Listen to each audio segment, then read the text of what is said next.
Hey, welcome back to Whitetail Garage. Excited this weekend. I should be able to get this thing running.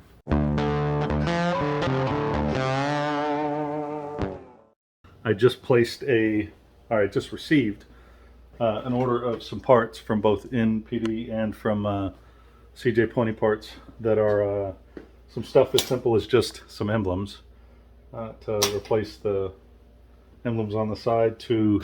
Went ahead and got a new steering wheel. It's not installed yet. I need to install it. But the other thing that I need to do is the turn signal switch.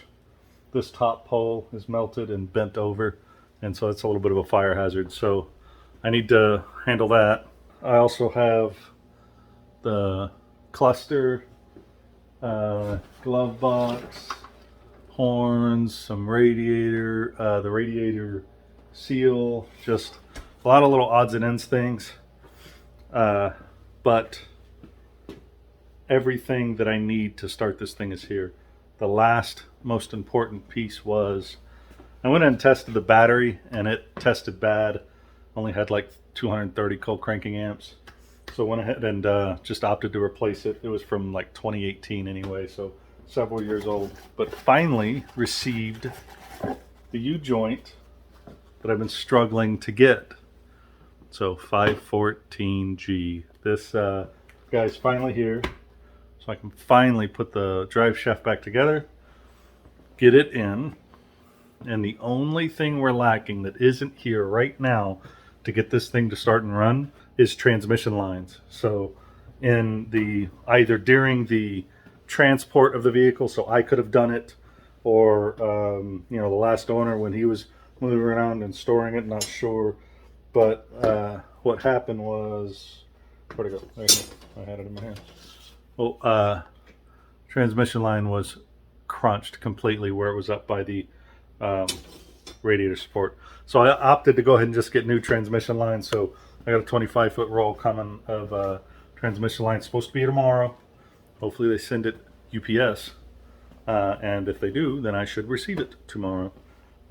So long as that comes in, we will be running it or driving it this weekend. So today is Friday.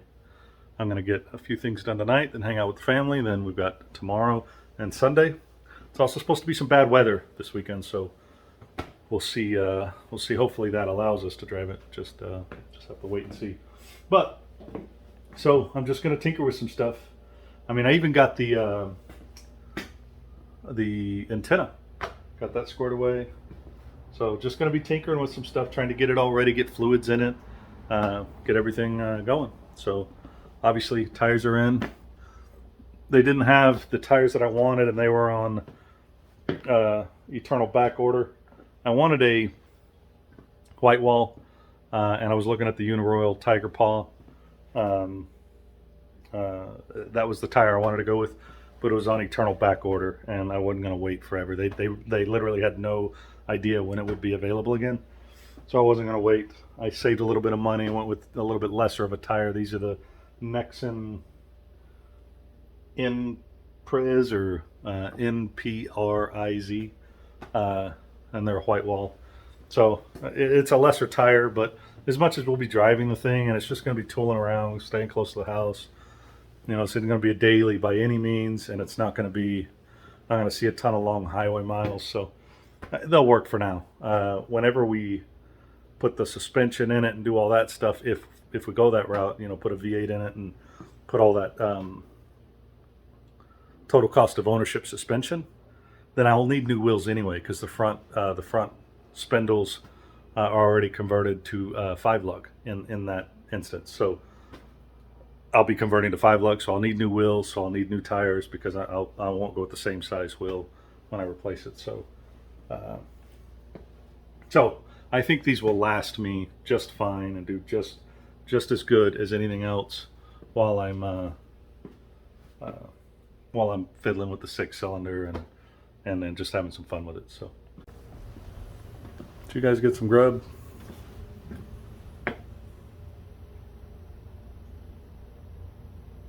No?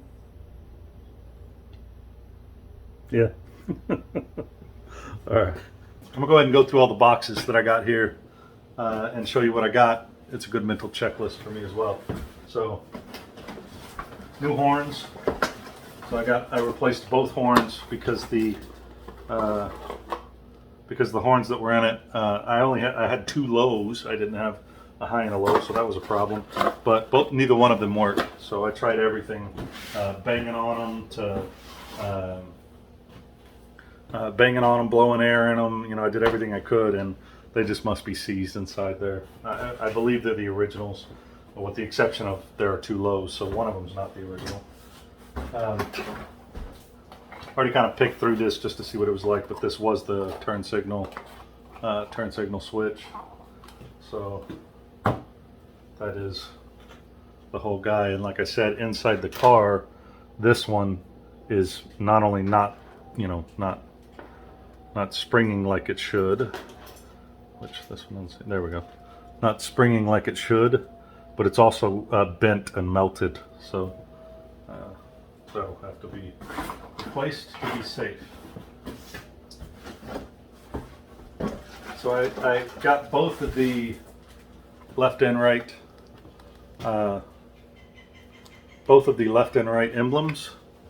The ones on the car are super faded, and you know, I'd looked and nobody has the right paint. So you look at these, and you can see that's like a see-through or translucent red and blue, and so that trying to find that paint, I couldn't find anything. If you guys have it, leave it in the comments. Just, you know, share if you know this stuff. But I couldn't find it anywhere, and most people just use straight up red and straight up blue from testers, and just paint it solid. And so you could tell that it's not correct if you can't see that chrome shining through the paint. So rather than trying to make it and it not look correct, these are $9 a piece. These are the pin-ons, because I already have the holes in the fenders. I thought I would just use the pin-ons, and they come with new barrel nuts, you know, included in that price. So it's just, you know, if I buy, from what I found, those little testers bottles, especially the master sets, they're like between $5 and $8 a piece anyway, depending on the color. So even if I could find the color that I wanted, I'd be paying just about what I paid for these two emblems anyway. So just didn't make a ton of sense. The driver's side door, all the chrome is worked off of the button, the actual button to open up. CJ Pony Parts only sells the whole kit. I think Kentucky was the same way. I believe Texas was the same way. All these Mustang shops were the same way, except for MPD. So MPD had this, just a chrome button with spring and O-ring. So it's a Dennis Carpenter product. But yeah, so I can pull that apart and just replace that, because otherwise the chrome is good on them. Even if there's a little bit of pitting, it's a little bit of character, right? It's nothing major pitting, no rust or anything. It's just the chrome wore off the button. I guess it was a plastic, and this may be too. It feels a little too heavy to be plastic, but the one on the door, I think, is a plastic that the chrome just wore off. So gonna get that in. Again, none of that I've mentioned, with the exception of the turn signal switch, is something that's going to keep us from driving it this weekend. Also got visor tip replacements, no big deal there.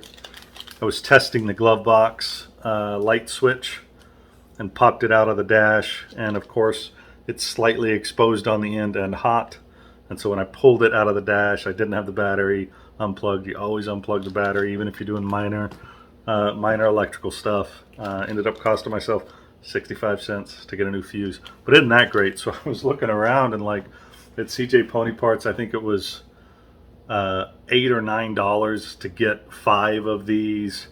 I think it was like 5 of these, and then you go on like Amazon, and you couldn't find 7.5s, which I thought was interesting. But all of the assortment kits were, you know, $12, $13, $15, $20. So I was a little frustrated. It's like, man, for a simple mistake, I'm gonna cost myself $8, because otherwise all the other fuses were good. Well, finally made my way over to MPD, because I was already making this other order, and looked, and sure enough, That was awesome. They sell one fuse by itself, 65 cents. Can't go wrong with that. So that's a 7.5 amp, or 7.5 amp. You're gonna focus. You're gonna focus. Nope, you're not gonna focus. Well, just trust me. It's a 7.5 amp, just an NPD brand. So they're probably, you know, popping these out and selling them separate. But 65 cents is a high price for a fuse, but I don't want the rest of them. So the visor pivots. So the passenger side one, we were trying to kind of clean up the chrome, and the passenger side visor came right off in our hands because the bolt had just busted out of it. So got these. They only came in a pair, so I'll be replacing both of those. I've never done that, but it looks like just that corner unscrews. Hopefully that bug. Hopefully it's that basic. We'll see. Glove box. So one of the things that I thought was real interesting, looking at glove box liners. So that's this one. And you can see it's got the 2 holes for your emergency flasher. Also has a pop out bigger hole for the harness to pass through.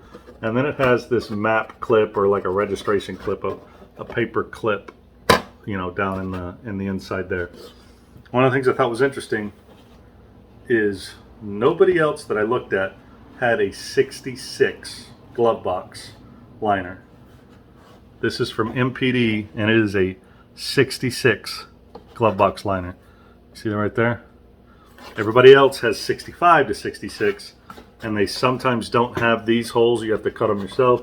They sometimes don't have that. You have to cut it yourself, and none of them have that map clip. Apparently, all of that was 66.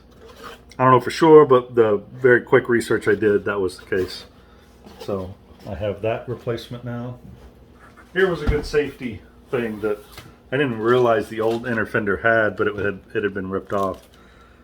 But the battery shield, the battery post shield for the positive side, because if you remember, the positive side is tucked up kind of under that lip on the inner fender of the battery apron there.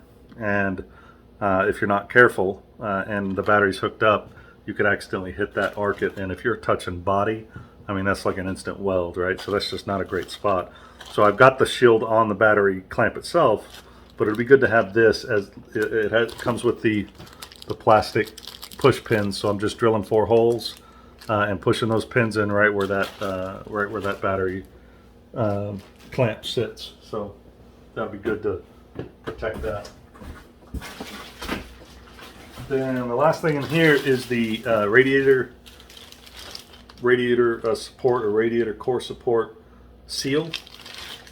So the one that came on this car was, of course, just a tiny little strip that was left just on top of the core support, all brittle and busted. And as soon as you touched it, it just fell apart and shattered. And so this is all nice and soft and pliable. And they're a little bit more expensive than you'd think they would be for what they are, but they're kind of needed, because that is basically your fan shroud. These cars didn't have fan shrouds, or at least, you know, not that I could find. Correct me if I'm wrong on that, right? If it's supposed to have a fan shroud. But I did read that without this radiator seal, that the air will go through the grill and up over the radiator support and up through the radiator, which is a problem. So this, installed correctly, forces that air into the radiator and will prevent cooling issues. So went ahead and opted to get that. That is everything in this box. So that guy can go.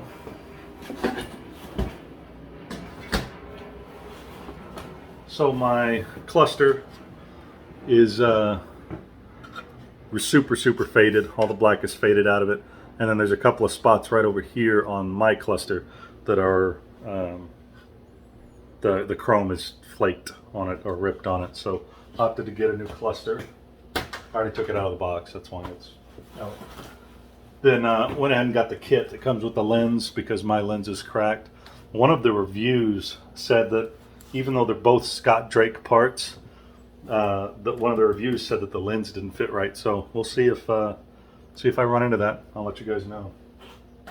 Just mocking them up, one in the package, one not. It looks like it fits, but you know how that is.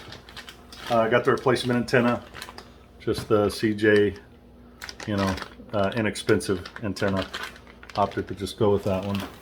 This is the accelerator pedal spring that goes behind the pedal and keeps the pedal upright on the rod.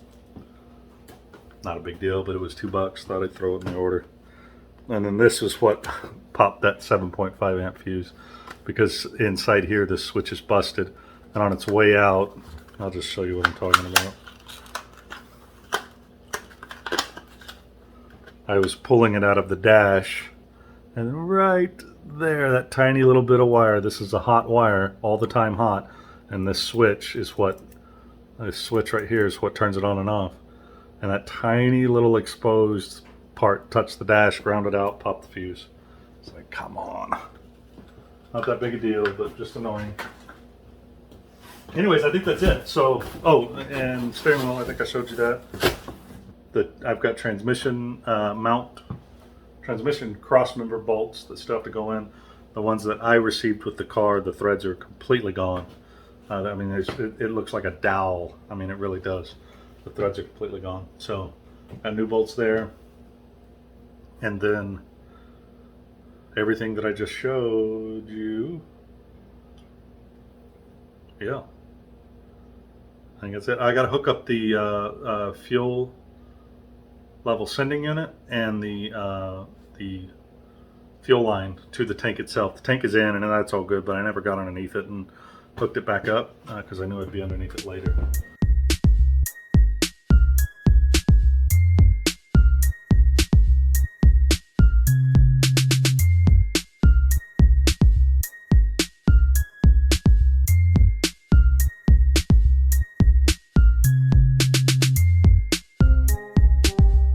Alright, there we go, that's in. Not sure why that kind of bubbled. I guess it's a little too short of a distance between there and there. But that'll work. You're not going to see it once the battery's in. Not terribly worried about it. Got to get all that metal out of there, but that's all set. Alright, so new battery is in. Got the shield in, and you can see exactly why you want to have that shield. And in fact, I think this probably should have been a little bit further back, but I put it there. A little bit further back would have centered kind of the whole dangerous area, not just centered the battery stud, but that's okay. It'll work. Okay, so one of the things I wanted to check is the headlights. So before, with the old battery, the headlights were really dim and the flasher was really slow. So I'm hoping the headlights are bright. Yeah, they are much brighter now. Nice. Okay. And then let's see about the, yeah, much faster now. Before it was blinking like half as slow as that. So the whole time it was the battery. What's up, guys? You checking the blinker for me? Yeah, much better.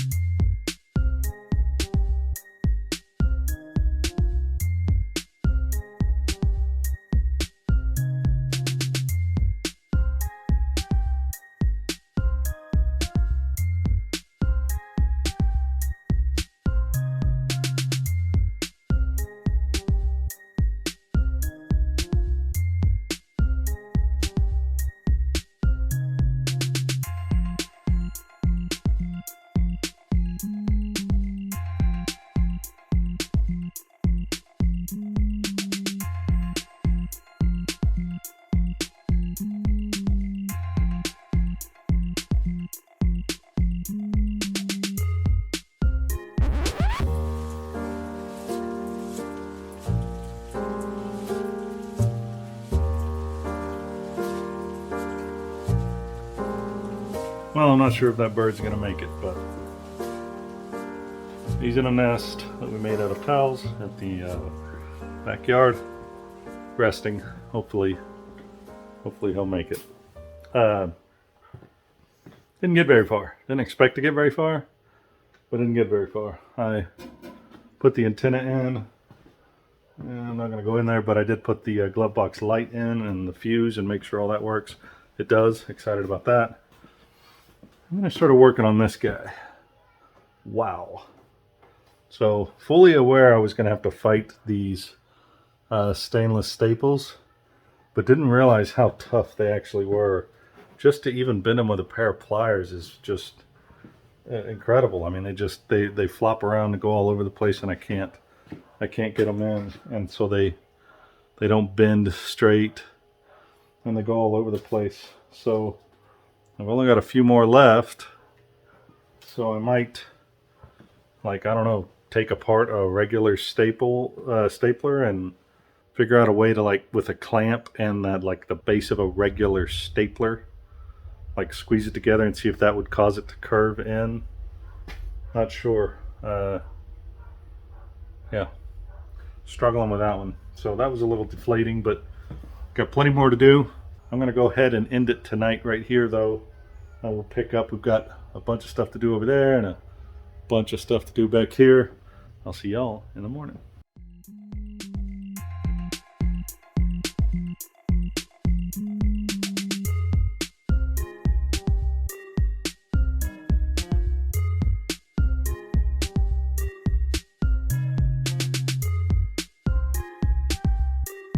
All right, back today. I've been fiddling with the staples on this radiator seal. I think I finally got it figured out. Let me tell you, they are an absolute chore.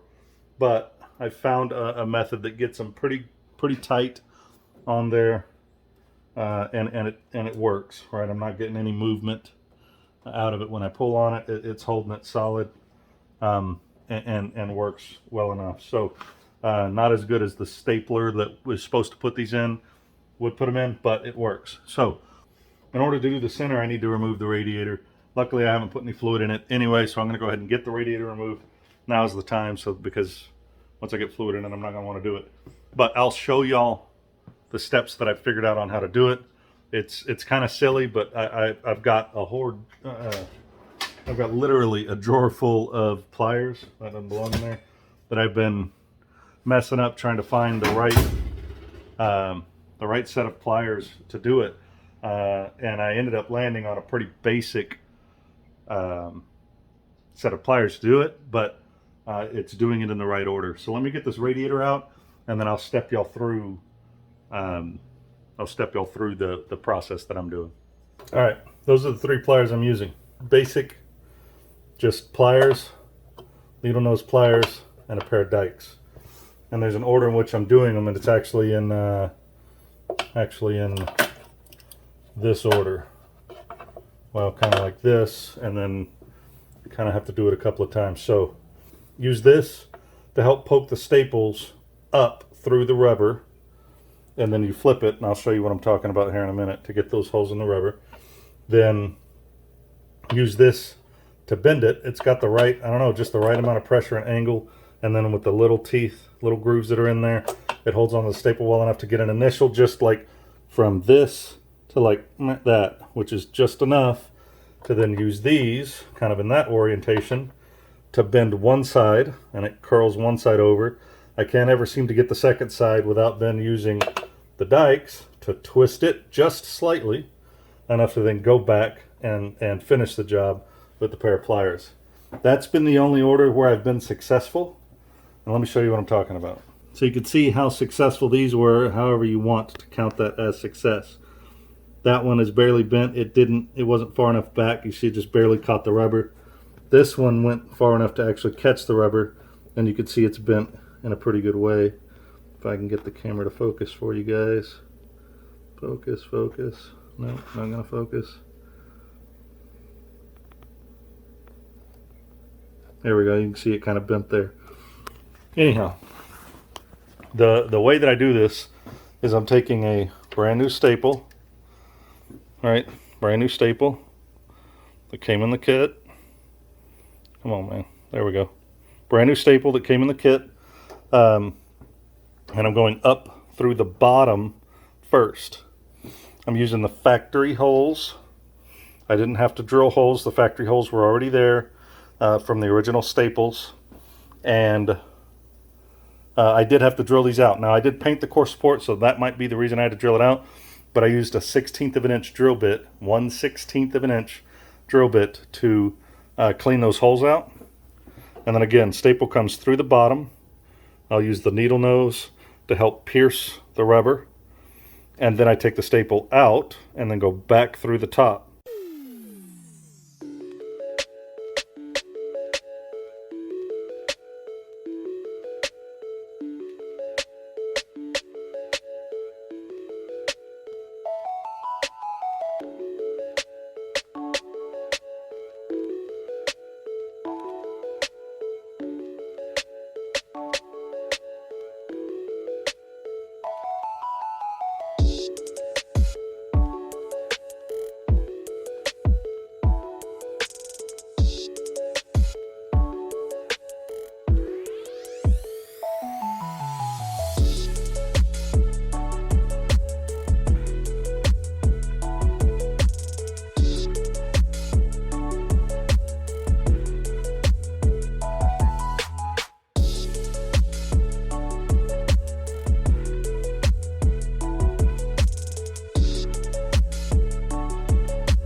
So I ended up not needing the dikes on that one.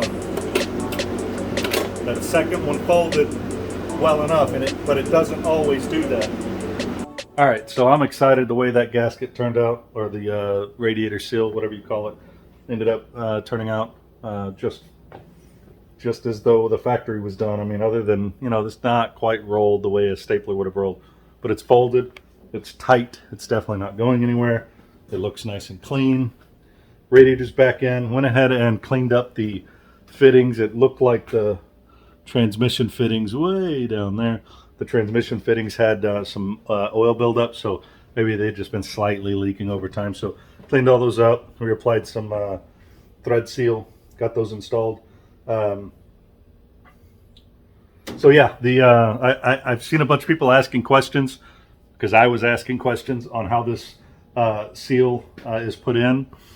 So what I found, I don't know if it's accurate, but I found it on multiple forums and whatnot. So I'll just state what I found. If you find something different, throw it in the comments, let me know.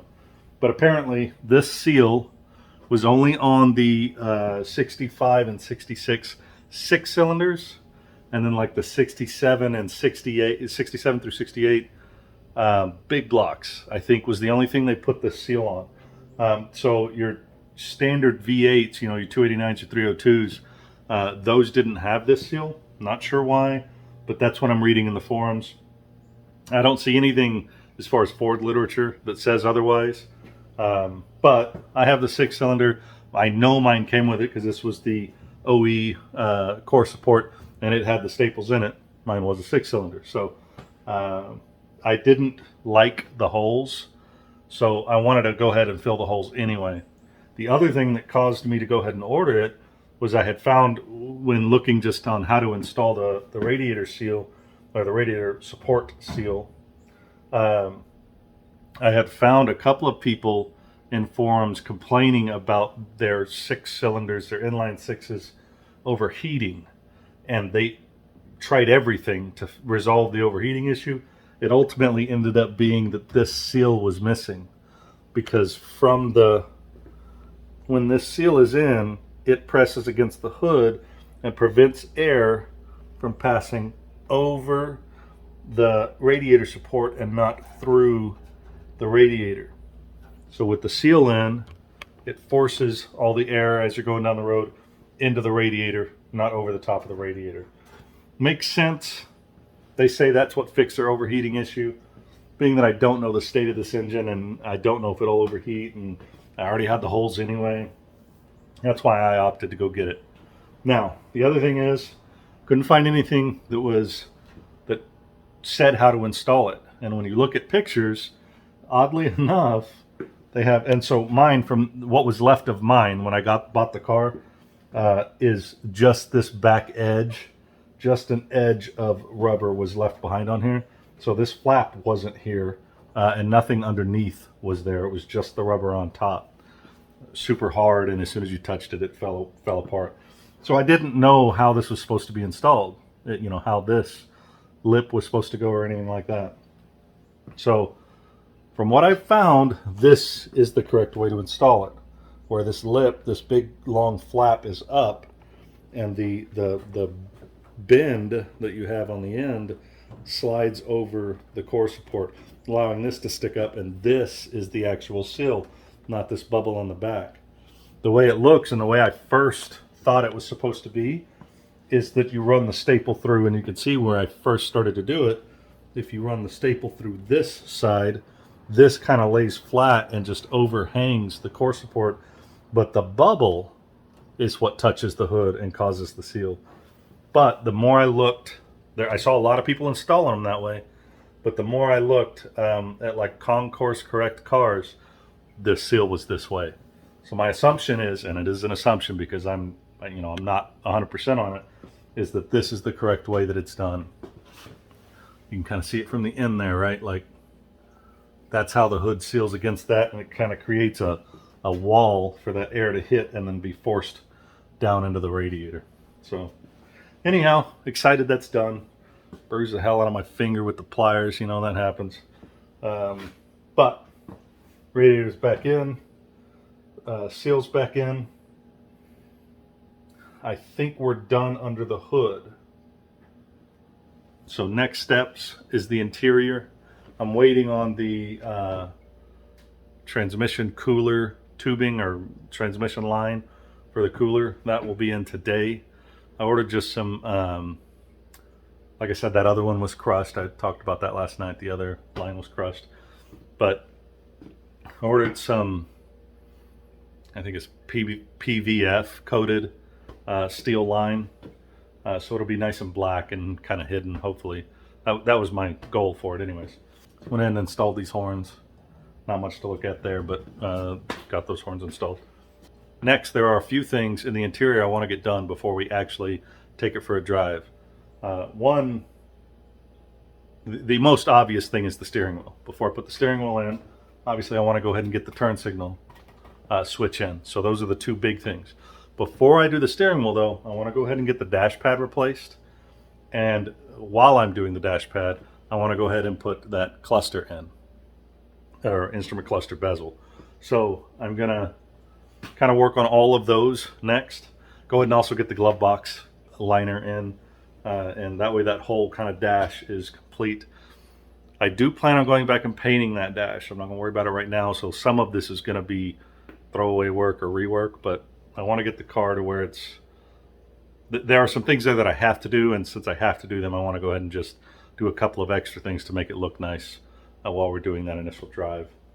Because we'll probably drive it around for a while before I even take it down to do the interior or do the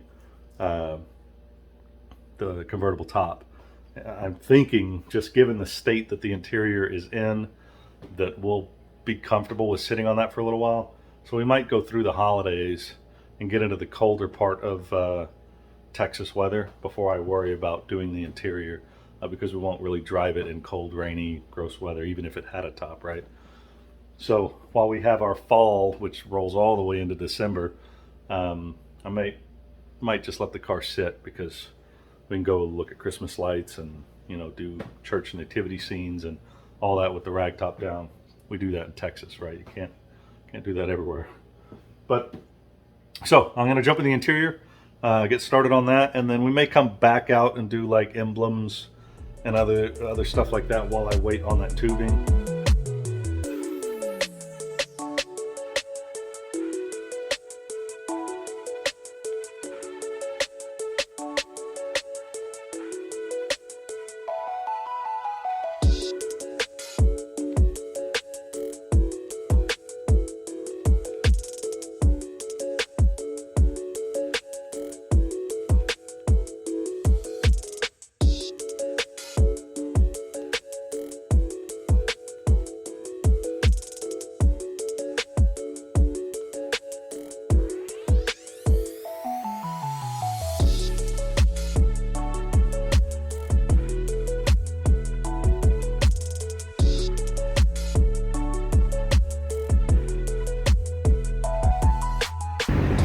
Look at what is happening to taking out this dash pad.